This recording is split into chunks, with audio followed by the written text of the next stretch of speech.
நர்சகோ ரெண்டாவது மேட்சும் விட்டாங்க.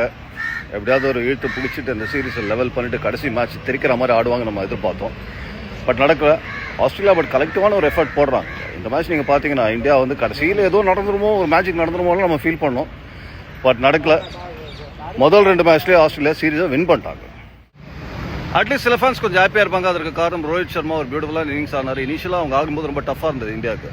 பட் விராட் கோலி இண்டிவிஜுவல் ஃபேஸில் ஒரு கஷ்டப்படுறாருங்க.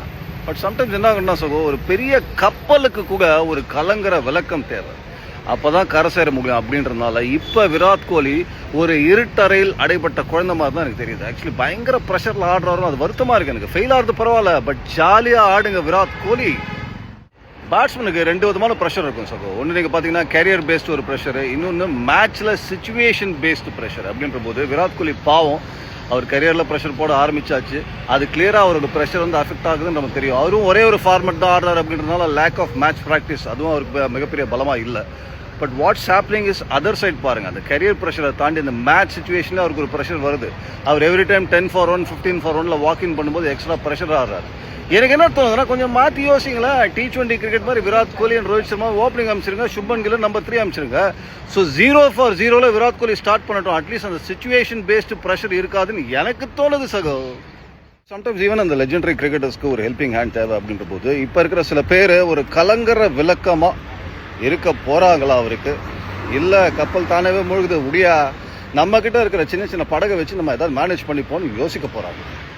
அடுத்தது குல்தீப் யாதவ் 11 ஆடிக்கலாமான்ற ஒரு கேள்வியும் வருது சகோ. நீங்கள் பார்த்தீங்கன்னா இந்தியன் டீம் எப்படி செலக்ட் பண்ணுறாங்க 11னா, யாரெல்லாம் பேட்டிங்கும் ஆட முடியும் கடைசியில் அவங்களாம் கை தூக்குங்க அப்படின்றாங்க.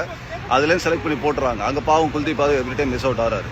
ஆஸ்திரேலியாவில் பார்த்தீங்கன்னா 2 வென்யூல் தான் ஸ்பின்னர்ஸ்க்கு அசிஸ்டன்ஸ் பயங்கரமாக இருந்திருக்கு. அது என்னன்னு பார்த்தீங்கன்னா, ஒன்று அடிலைட், இன்னொன்று சிட்னி. இப்போ அடிலைட்டில் நீங்கள் ஆடல, அடுத்து சிட்னியில் சட்னி ஆகாமல் இருக்கணும்னா, மொத்தமாக வெள்ளை அடிக்காமல் ஒயிட் வாஷ் ஆகாமல் இருக்கணும்னா தயவு செஞ்சு அவர் ஆடுங்க.